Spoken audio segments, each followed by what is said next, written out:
y durante siglos se hizo tanto ropaje alrededor. La vestimenta, desde luego, de obispos, cardenales, pero no solo la vestimenta, el edificio, el diálogo, ¿no? El discurso, la forma de hablar. Entonces, todo eso también tenía que ir cayendo. No ha caído del todo. No, eso va a ser tremendo, porque hay unos muros ahí que los sostienen. Pero es un letrero donde dice Palacio Episcopal. Y yo me digo, ¿pero qué palacio? ¿Desde cuándo la Iglesia Católica ha de tener palacios? ¿Acaso? Pero claro, es un ropaje que ya les viene de la Edad Media, son siglos, ¿no? Que se han creído que eran grandes pastores, grandes... Y que eran celestiales y no humanos, Pepe. No, Claro. Este velo de la opulencia del clero contrasta pues con el discurso, el mensaje, ¿no? Religioso del desapego, ¿no? Lo que hablábamos al comienzo. El velo de la autoridad moral incuestionable. Durante siglos, ¿no? La Iglesia se presentó como el único camino hacia la verdad, por ejemplo, ¿no es cierto? Con líderes espirituales casi intocables, así era antes, ¿no? Hoy la figura del sacerdote, la figura del obispo e incluso la del propio Papa está sujeta a la crítica. Sí, claro. Ese velo ha caído. Totalmente ha de caer, pero todavía... Ha de caer. Ya. ¿Será que no ha caído? La Iglesia ya no es vista como antes moralmente superior, sino más bien se la mira ahora, creo yo, no sé, una mirada crítica siempre ha sido la mía, vos lo sabés, se la ve como una institución humana, liderada por humanos. Y los humanos, pues, no somos perfectos, erramos, ¿no es cierto? Exacto. La Iglesia es una comunidad. Jesús no hizo ninguna estructura, no fundó una iglesia, como ya nosotros también. Jesús no fundó una iglesia.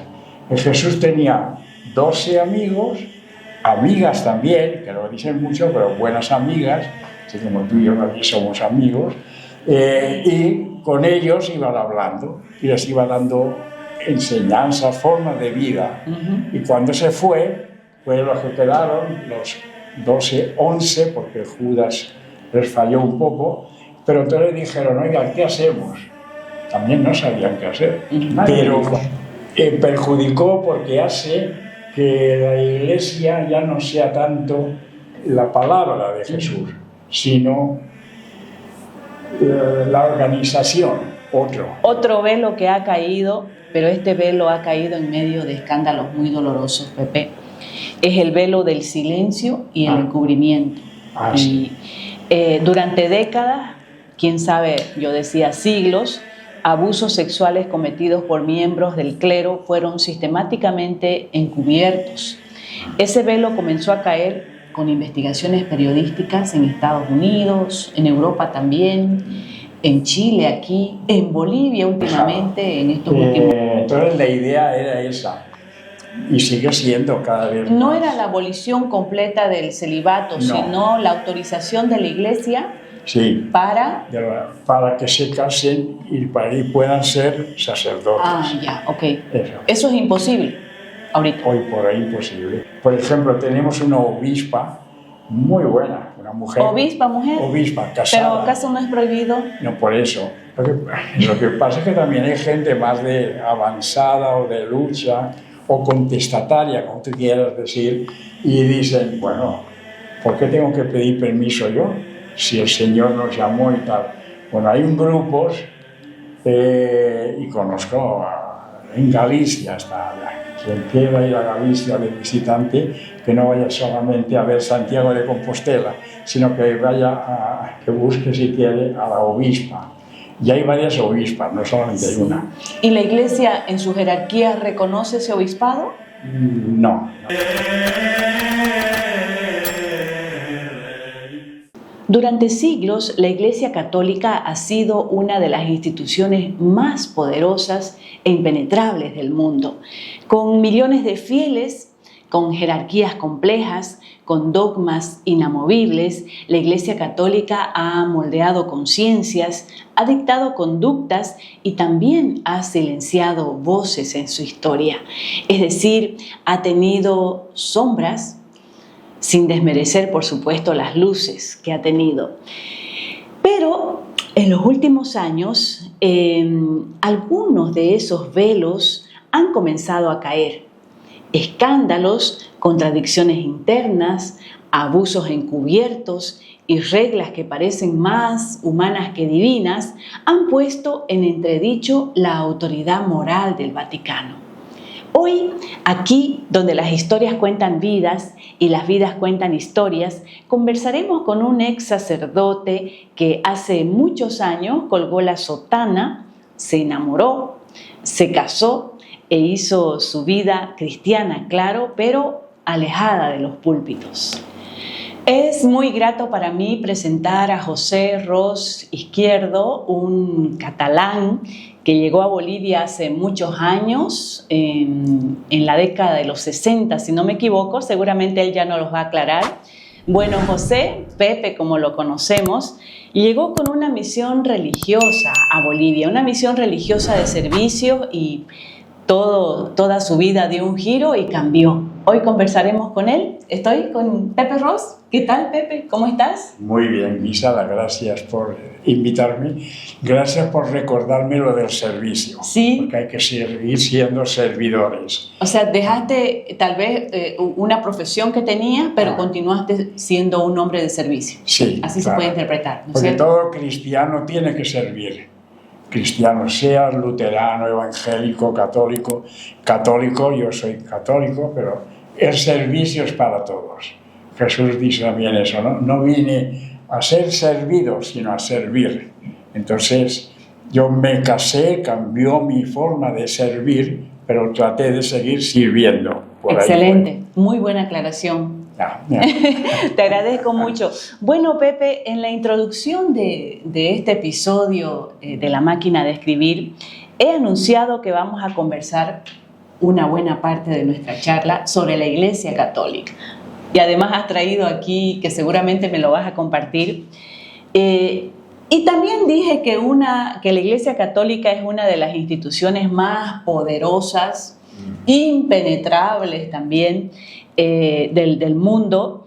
Vos estuviste dentro, eso a mí me llama mucho la atención, estuviste en las entrañas de la Iglesia, entonces conociste esa institucionalidad y también conociendo tu perspectiva, tu mirada crítica que siempre has tenido sobre la historia, sobre los hechos históricos y sobre la misma vida, pienso que nuestra conversación va a ser sin filtros, ¿no? Yo sé, estoy consciente de que la institución Iglesia Católica, como cualquier otra institución, tiene sus luces y sus sombras, ¿no? Sino que lo que me ha llamado la atención en los últimos años es que muchos de los velos que había sobre la Iglesia Católica han ido cayendo, más relacionadas a su sombra.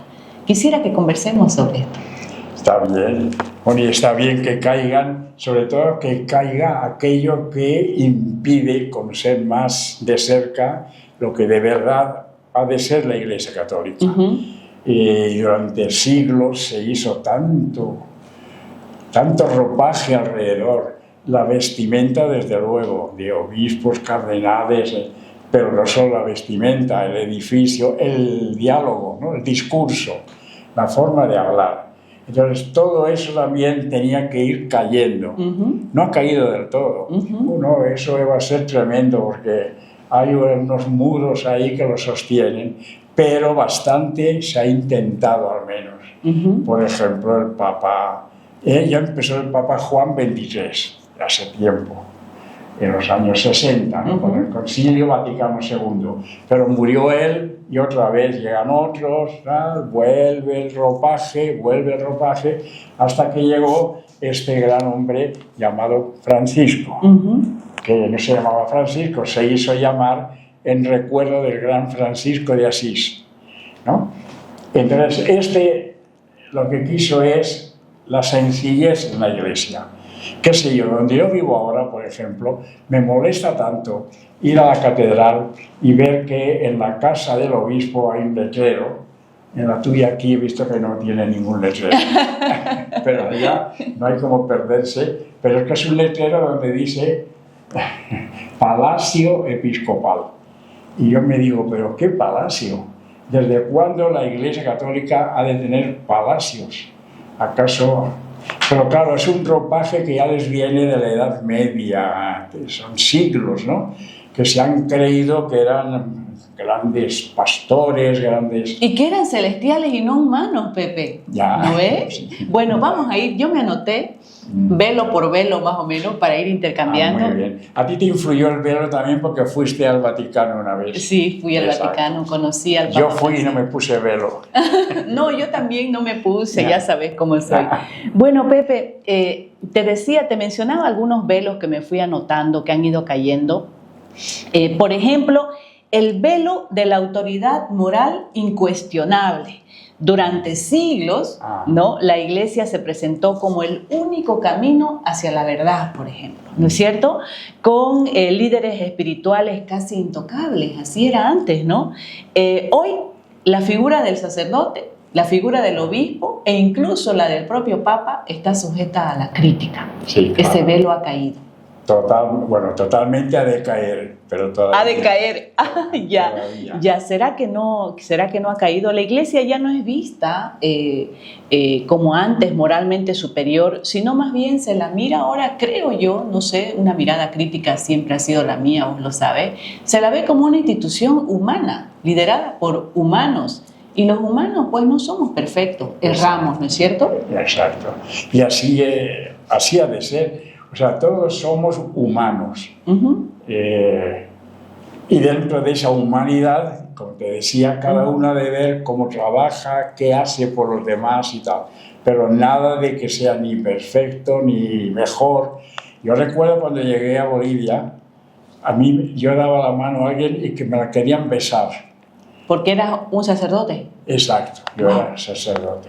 Soy sacerdote. Eso también me vas a aclarar. Nunca me quedó claro. Una vez me dijiste, ¿cómo que ex sacerdote? Me dijiste, ¿no?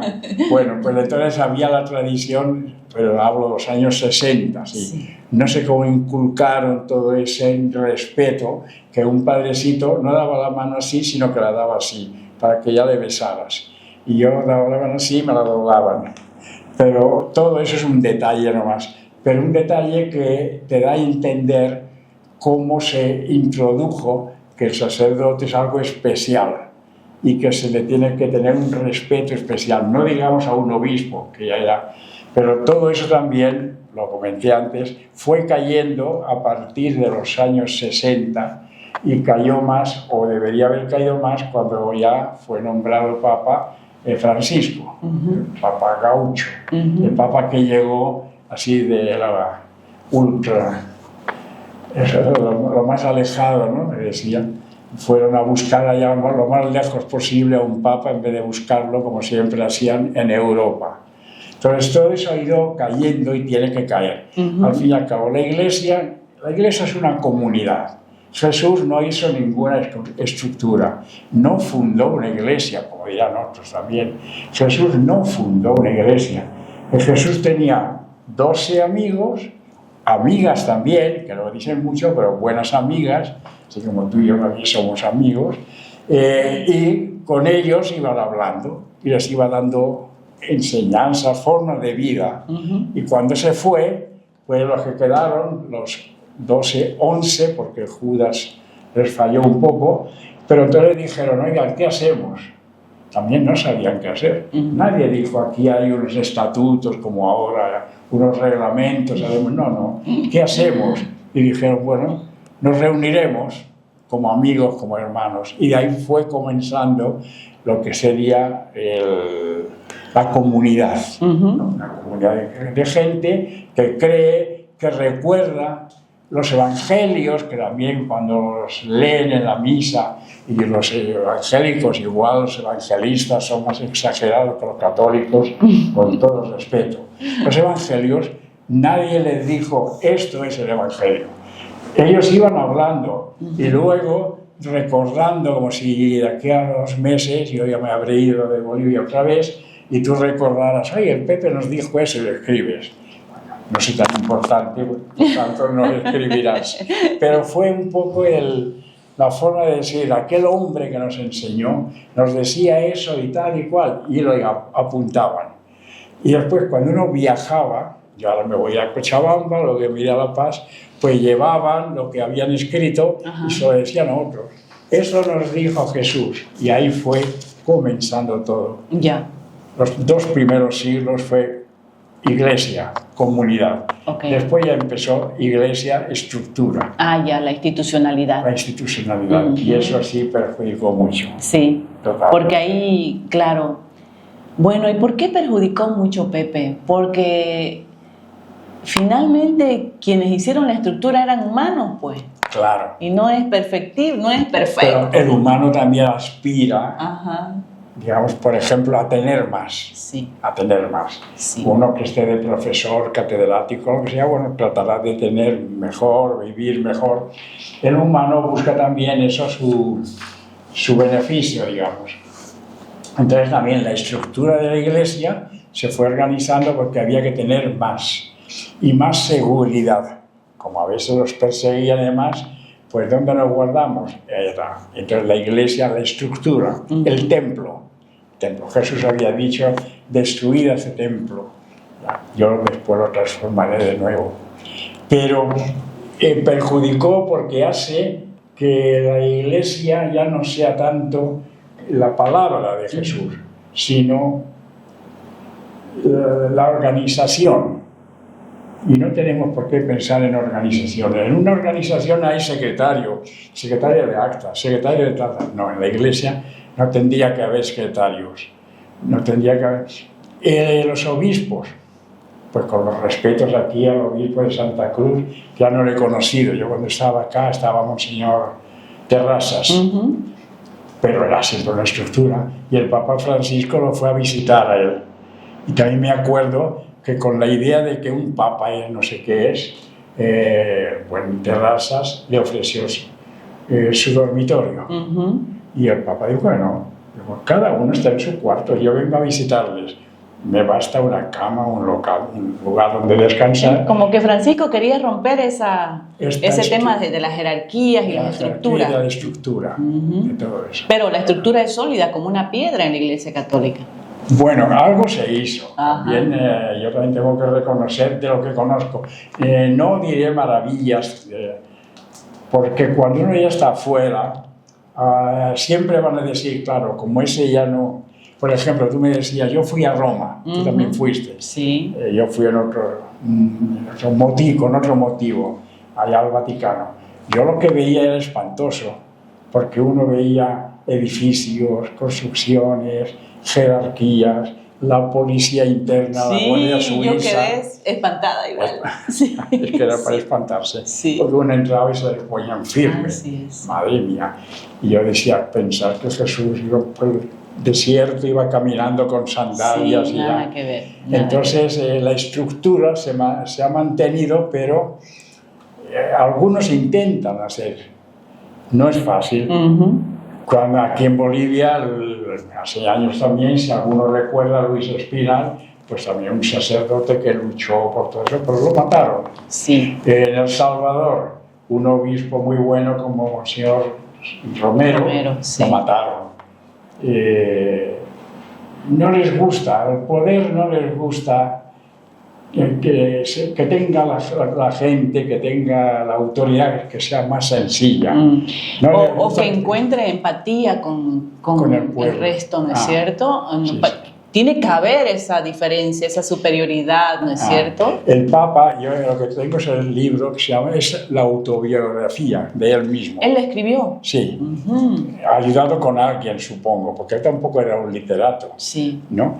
Pero él lo que cuenta, cuando salía, antes de venir a Roma como Papa, era cardenal en Buenos Aires. Se iba al autobús, como cualquier otro, subía, pagaba, porque a veces le decían, no, usted no. Y oiga, ¿cuánto cuesta el pasaje? Como todo ciudadano, ¿no?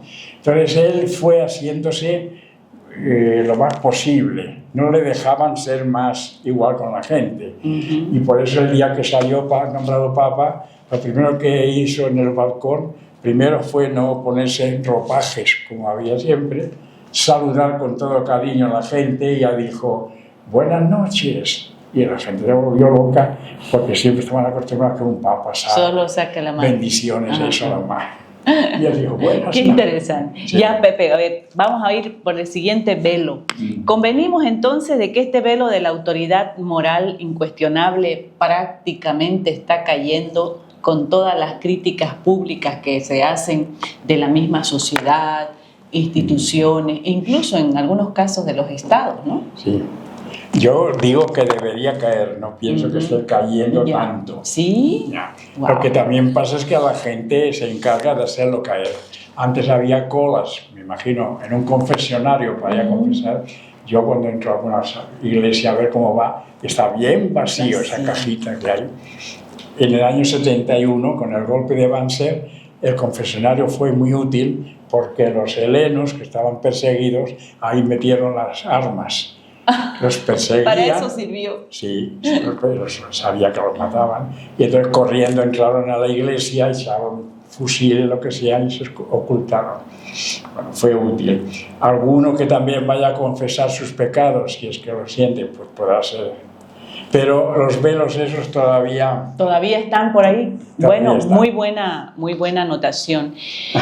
Otro velo que está cayendo, aunque hay resistencia, igual que en el anterior hay resistencia en el Vaticano, es el velo del celibato.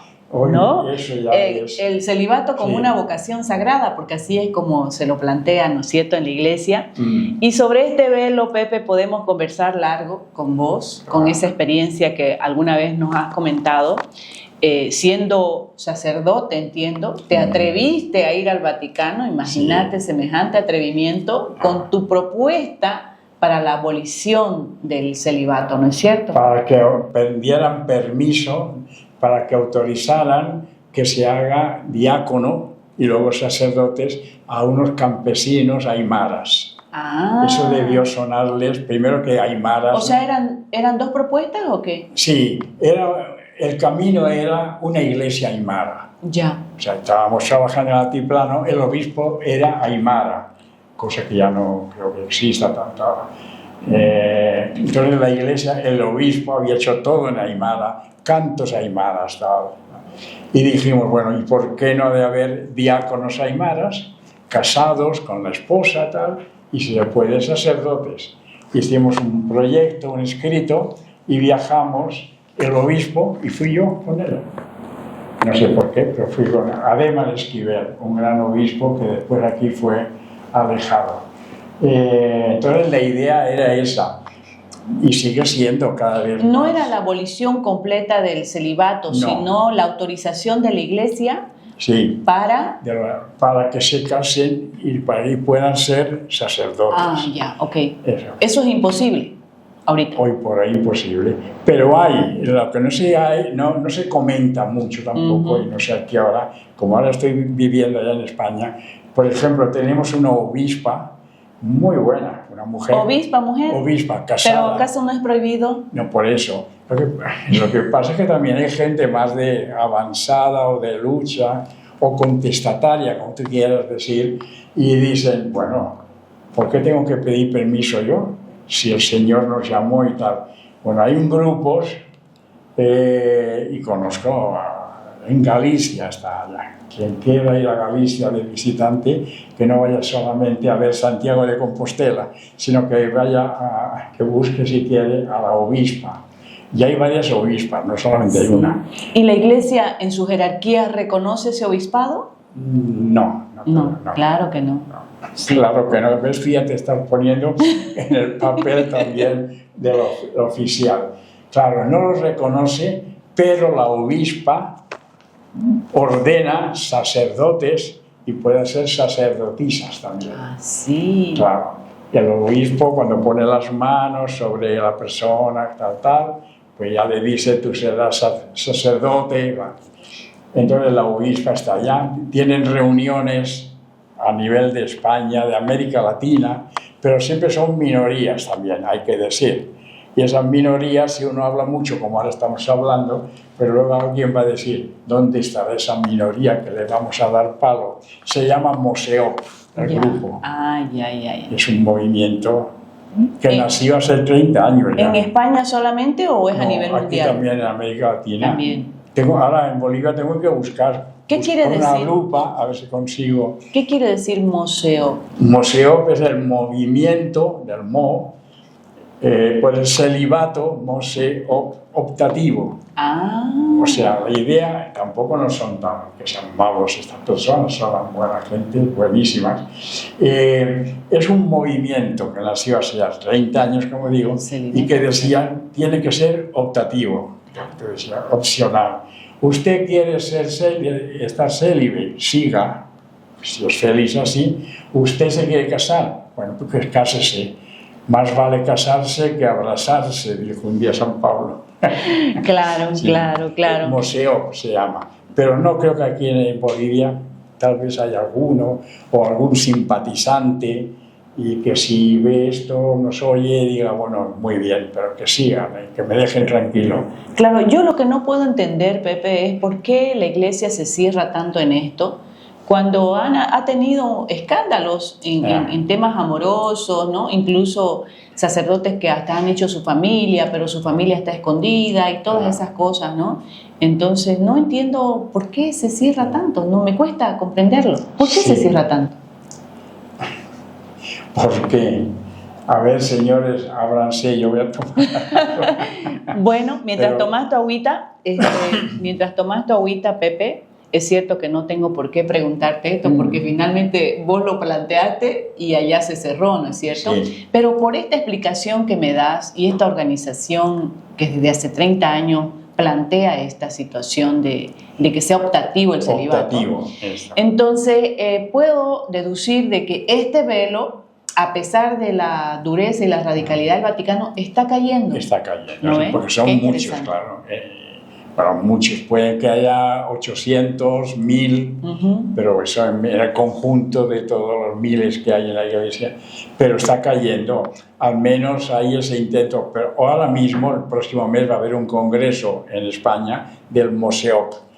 De ahí así estén ellos, con ellas, con ellitos, porque ya tienen algunos hijos, ya todos van adelante, y si puedo ya te enviaré algún libro, no traje, pero es eso, es un deseo de decir, seamos libres, libres, en la libertad de los hijos de Dios, respetando el Evangelio, porque el Evangelio es comunidad, es el amor entre todos, y respetando el Evangelio, cada uno vea qué va a escoger. Usted va al seminario, bueno, pues váyase. Usted y quiere ser célibe, usted lo escogió, vaya. Pero no, estos si no quieren, pues también. Es un movimiento que tiene que... Qué interesante. El Papa, me permite esa frase de acá, por favor, por si se me va el tiempo, como esta es su autobiografía, él ya dice al final una frase, la autobiografía no habla únicamente de lo que fue, del pasado, sino de lo que será. Estamos hablando de lo que será, ¿no? Parece ayer y en cambio es mañana. Todo nace para florecer en una eterna primavera. Al final solo diremos, no recuerdo nada en lo que no estés tú, Señor, ¿no? Entonces, hablamos de ayer, pero hablamos de lo que será. Así es. Y esperemos que yo ya, como decían, nuestros hijos lo verán, decían los obispos. Sí. Y ya lo verán algunos. Sí. Pero tiene que cambiar todo eso. Ojalá. Vamos, Pepe, otro velo. Otro velo que ha caído, pero este velo ha caído en medio de escándalos muy dolorosos, Pepe. Es el velo del silencio y el encubrimiento. Sí. Durante décadas, quién sabe, yo decía siglos, abusos sexuales cometidos por miembros del clero fueron sistemáticamente encubiertos. Ese velo comenzó a caer con investigaciones periodísticas en Estados Unidos, en Europa también, en Chile aquí, en Bolivia últimamente, en estos últimos 2 años han dado casos muy dolorosos, muy sensibles.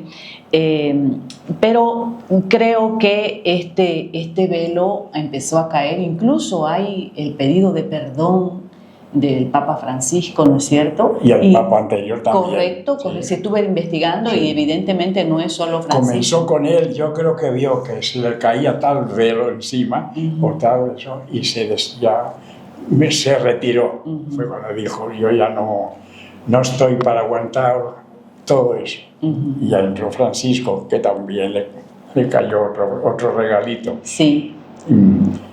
Sí, pero eso también entra en el tema delicado de la Iglesia y de la psicología. Sí. Porque a veces también los abusos se dan entre gente que no es ni clérigo ni monja. Así es. También. No es necesario, no es única y exclusivamente. No exclusivamente. Se da en los segmentos de poder, sobre todo, ¿no? Sí. Ya sea político, económico, ¿no es cierto? Eso lo tengo claro. En la educación también, o sea, ya donde hay profesor y alumnos en plural, puede haber eso. Y aquí ha habido, claro, hace poco, ¿no? ¿Verdad? Que dictaron sentencia. Por suerte no son demasiados. Sería tremendo, pero repito que no es solo exclusivamente del tema iglesia. Ahora, por el tema de iglesia llama más la atención, claro, porque siempre dirán el que tiene que dar un testimonio, un ejemplo, y cómo. Así bueno, pues ahí estuvo en México, madre mía, el escándalo. Una vez hablamos de eso, años atrás. En algún otro programa. Sí. ¿No ves? Sí, tocando siempre. Parece. Sí, no es un asunto. Pero sí es. Pero claro, estamos hablando de, reitero, ¿no? En el contexto, estamos hablando de la institución más poderosa, pero de mucha influencia, ¿no? Por el tema de la religiosidad en el pueblo. Me estoy hablando a nivel universal, ¿no es cierto? Entonces, por eso es que se vuelve más sensible, ¿no? Claro, sí, porque no es. O sea, es gente que han estudiado, que se han dedicado a preparar, a estar con otros y luego que abusen o que se decanten hacia otro lado, duele más. Duele más, así es. El impacto es mayor. Claro, exacto. Así es. Ahora, Pepe, hay otro velo del que me interesa hablar que ya lo tocamos al principio y es el que tiene que ver con este tema de la pobreza institucional. ¿No? Sí, ese también creo que ha caído, ¿no? O sea, ha caído en términos de que ahora ya se puede hablar públicamente, ¿no? Probablemente la estructura siga, porque siguen habiendo propiedades cuantiosas, recursos económicos, plata en paraísos fiscales, un Estado, el Estado del Vaticano, con mucho dinero, qué sé yo, ¿no? Pero ya ahora se lo puede hablar, ¿no? Lo estamos hablando nosotros. Este velo de la opulencia del clero contrasta, pues, con el discurso, el mensaje, ¿no? Religioso del desapego, ¿no? Lo que hablábamos al comienzo. Contrasta con el Evangelio. Yo diría, no tenemos que olvidar que cristiano tiene que ser Evangelio. La Iglesia, Evangelio. Lo que es estructura ya es fuera de la Iglesia, bueno, entonces, claro, se va creciendo, va todo unido, ¿no? Se va creciendo en estructura, se va haciendo el templo, la obra, y esa obra requiere dinero, y entonces vas hurgando un poco y vas llegando ahí a templos suntuosos, a gente qué sé yo, en España, el escándalo que ha habido, y el Papa Francisco no consiguió, a un cardenal, sí, claro, decirle, oiga, usted deje ya de estar en la Iglesia, pero el tipo se había comprado un departamento de más de $1 millón y él lo había arreglado todo, vivía allá en Madrid. O sea, hay momentos en que es tremendo, que el mismo Papa no puede más tampoco. La cosa es que dentro de la Iglesia también hay el respeto, o tratan de ver al otro. Si un obispo en una ciudad vive así y el otro vive así, cada uno es autónomo. Ahora también cuando llegué hacía poquito, se había casado el obispo de una diócesis. ¿Y seguía siendo obispo? No. Ya. Bueno, él, lo mismo, claro. Él dijo, yo me caso ya. Se casó con una mujer, una señora profesional, psicóloga y demás. Y entonces ya lo que es la jerarquía lo apartan, él se van a su casa a vivir allá y nombran a otro obispo. Pero a este obispo que se casó sigue allá tranquilo, la gente lo visita, la esposa, pues sí. No tendría que ser tampoco que este es más rico, este es más pobre. Ellos viven de su sueldo, de su trabajo. Si uno es catedrático tendrá sus ingresos. Hay otros que además dicen hay que vivir la pobreza del Evangelio. ¿Es su opción? Eso siempre es opción. No sería honesto, intelectualmente hablando, mirar solamente los negativos, ¿no? Tiene sus grandes positivos en la historia de la humanidad. En el caso específico de Bolivia, la Iglesia Católica ha incidido en un montón de áreas sociales como la educación, en el tema de alfabetizar antes de que el Estado se haga cargo, cuando había ausencia del Estado, ¿no? Luego el tema de la salud. En el mundo también ve el tema humanitario, tiene sus brazos de acción en temas que tienen que ver con refugiados, etc. En tu vocación de servicio de toda tu vida, creo, Pepe, vos estás estás teniendo una relación con migraciones, ¿no? Sí. Con migrantes. Exactamente, hay momentos en que uno tiene que ver cuál es el problema actual, según donde viva. Ahora en Europa es tremendo todo lo que es también el mundo de la migración, desde África, de otros continentes también. Hay bolivianos en España, hay peruanos, hay de todo, pero los africanos es que es tremendo porque, claro, llegan, han de cruzar el mar en bote, son días en el agua, y cuando llegan ya a tierra, la policía los retiene para ver dónde los van a poner, pero entonces tienen que sobrevivir, tienen que saber. En donde yo estoy hay grupos que van para estudiar, que cuando han llegado estudian porque tienen que darles algún carnet.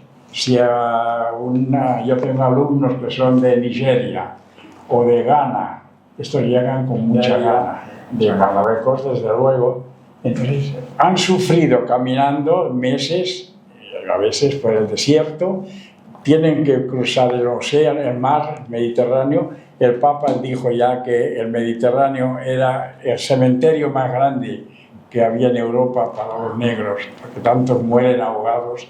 Entonces la Iglesia está ahí y se encarga con la Cruz Roja, con otras instituciones, de acogerlos. Y lo que hacemos, en lo que yo colaboro, por ejemplo, es para que tengan su carnet, que los identifique, que puedan moverse, que puedan llegar a tener pasaporte y estar tranquilos. Entonces también es el estudio. Claro, llegan allá, tienen que aprender castellano. Español, dicen acá ustedes, castellano. Tienen que aprender catalán si llegan a Cataluña. Y con lo que estudien, tienen que dar examen. Y después, por ejemplo, en noviembre tengo un joven que va a dar examen y espera, porque yo veo que estudia bastante. Si aprueba, recibirá luego ya su carnet de identidad y todo. Es una forma de incorporarse en la sociedad. Pero hay tantos que cada vez es más una sociedad más igualitaria. No faltan ahí, pero ya no es iglesia, eso ya es el nivel político, la ultraderecha que no quiere que vayan los migrantes, pero una derecha tremenda, ultraderechísima. Entonces ellos tienen el miedo, hacen campañas por televisión, por todo, de que España o Europa se va a hacer árabe, que pronto tendremos moros por todas partes. Bueno, se los combate, tampoco nos los va a echar de España a estos señores. Entonces conviven unos, otros, hay sus peleas, viene la política, a quién se elige. Hay una ciudad cerca de donde yo vivo, yo estoy en Vic, pero cerca también otra, que la alcaldesa es ultra. Y ella justifica que no hay que recibir a ningún negro. Y al lado está nuestro Vic, que tenemos mucha población negra. Ojalá haya más. Pero tiene que haber también con respeto. hacia la población negra y ellos también hacia los que viven así, ahí. así debe ser. Ah, Con el caso ese específico o con el caso de todo tipo de migraciones. Aquí Bolivia es un país de migrantes, ¿no es cierto? ajá. Aquí Ahora, también de que vengan de correcto, tiene que haber respeto mutuo, ¿no ves? Sí. Una cosa, Pepe, el trabajo que vos estás realizando con estas migraciones africanas, ¿es un trabajo institucional de la iglesia? ¿Es un trabajo voluntariado tuyo personal? ¿Cómo es? Bien, el trabajo oficialmente es de la iglesia. Ya. Y la iglesia tiene su gente Cáritas, por ejemplo, que aquí también existe, en Bolivia, Cáritas. Pero también Cáritas se nutre de gente voluntaria, porque no tampoco tienen dinero para pagar a todos. En el caso mío y de otros muchos, no es que sea solo mío, yo ya estoy jubilado, ya no tiene obligación el Estado de pagarme. Por tanto, voluntariamente yo me ofrezco, voy a Cáritas y les digo en qué puedo ser útil. Hay algunos que se anotan y le dicen, usted puede ser útil si sabe cocinar. Vaya a cocinar comida para los migrantes. Yo les dije, yo cocinar un huevo frito y ya, pero para leer, escribir, eso sí. Entonces, y ahí colaboro voluntariamente, tienen que estudiar 2 años. Antes, para ostentar documentos. A la nacionalidad. Okay.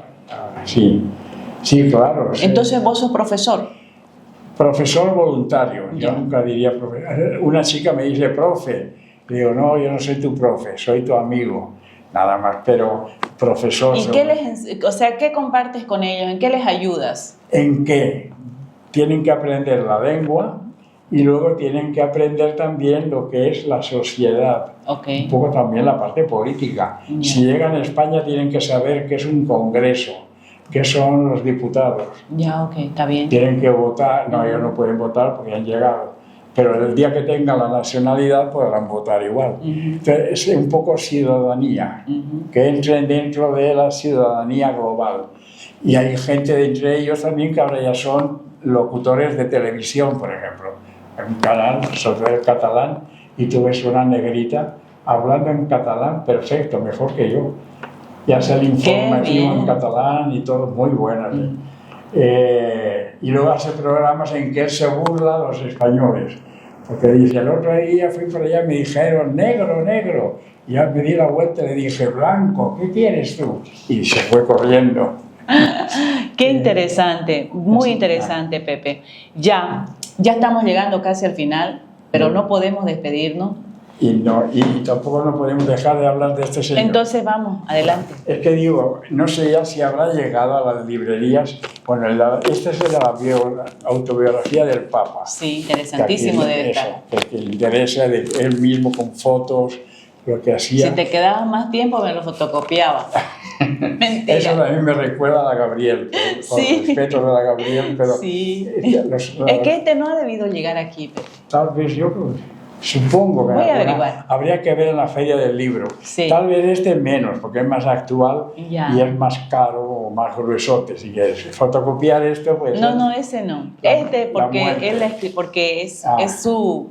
Sí, y además, biografía propia, ¿no? Escrita por él. Sí, y además que uno sabe con él, yo no sabía tampoco, su juventud, su familia, todo, comienza desde su abuelo. Yo digo, caramba, que me deja, a mí no me interesa el abuelo, pero está interesante. Este es un señor que, lo interesante es que el autor, el escritor Javier Cercas, es ateo. Y el Papa Francisco quiso que el ateo lo acompañase en un viaje a Mongolia. ¿Ah, sí? ¿Siendo papa? Siendo papa, fueron en avión juntos. Sí, lo llamó. Bueno, le dijo al secretario, búscamelo.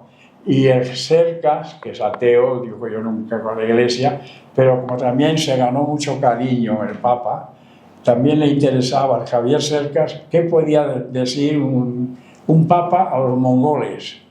Que si recuerdas cuando estudiábamos historia, los mongoles son aquellos de Gengis Khan, ¿no? Sí, claro.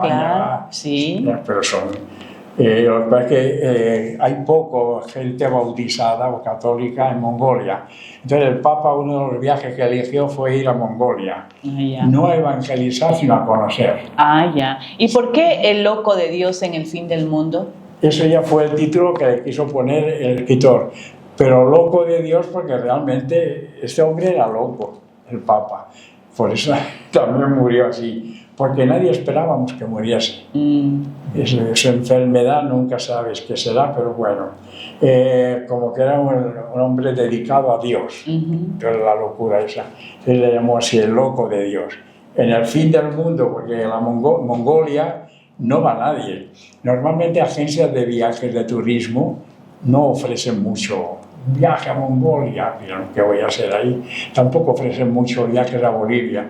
Y yo me enojo a veces, entro a algunas agencias y le digo, oiga, un pasaje para ir a Tarija. ¿Y qué es eso? Para ir a Cochabamba. No conocen mucho. Bueno, pues Mongolia lo mismo. A ese nivel no es muy conocido y el hombre aceptó el reto. El Papa lo que le dijo es, no, él le dijo al Papa, voy a acompañarlo si usted me deja que hablemos. Claro, y para eso le llamo. Pero fueron juntos en el avión. ¿Cómo hablarían? ¿Cómo hablarían? Horas y días, porque después se acordó del libro este. Claro. Además de que es un hombre que lee mucho, es un novelista. La diferencia que esto es pura autobiografía, este también tiene una parte de novela, ¿no? De decir, el Papa se metía por allá, ¿no? Yo le seguía a ver, pero es interesante, porque él dijo, a mí no me va a prohibir nada ya. Si no, no voy. Entonces le dieron sin censura. Carta blanca, usted lo que quiera, sin censura. Qué bien, qué bien. Excelente. Que tampoco lo hará cualquier papa. Eso Francisco fue un velo que hizo caer, ¿no? Y que me siga. Si se aburre, es cosa de él también. Pero el Javier llegó a Roma, al Vaticano, no conocía al Papa, lo presentaron y le dijo eso. Yo voy con usted está de acuerdo, sí. Yo no creo en la iglesia, bien. No creo en Dios, bien, pero venga conmigo. Y usted me dejará hablar lo que usted quiera. Y se pasaron así como un mes. Qué interesante. Sí, esto vale la pena también conocer. Que bueno, cuando volvás a Bolivia y ya te lo encargo, pues, prestadito, digamos, ¿no? Bueno, Pepe, ha sido realmente muy grato esta conversación, muy grata la conversación. Gracias. Muchas gracias por animarte a tener este diálogo. No es tan simple, digamos, agarrar y hablar de los negativos de una institución donde uno ha pertenecido, pero conociendo siempre tu mirada crítica sobre la misma historia, entonces dije, lo invito. Gracias. Gracias. Ya. La próxima vez no vendré al fin del mundo, sino al fin de Bolivia. Aunque todavía me queda ir a Pando. Entonces en Pando también voy a ver algo ahí. Qué bien. Bueno, un gusto. Igualmente. Muchas gracias también a usted que ha estado en la máquina de escribir en este episodio. Será hasta una siguiente oportunidad. Aquí donde las historias cuentan vidas y las vidas cuentan historias.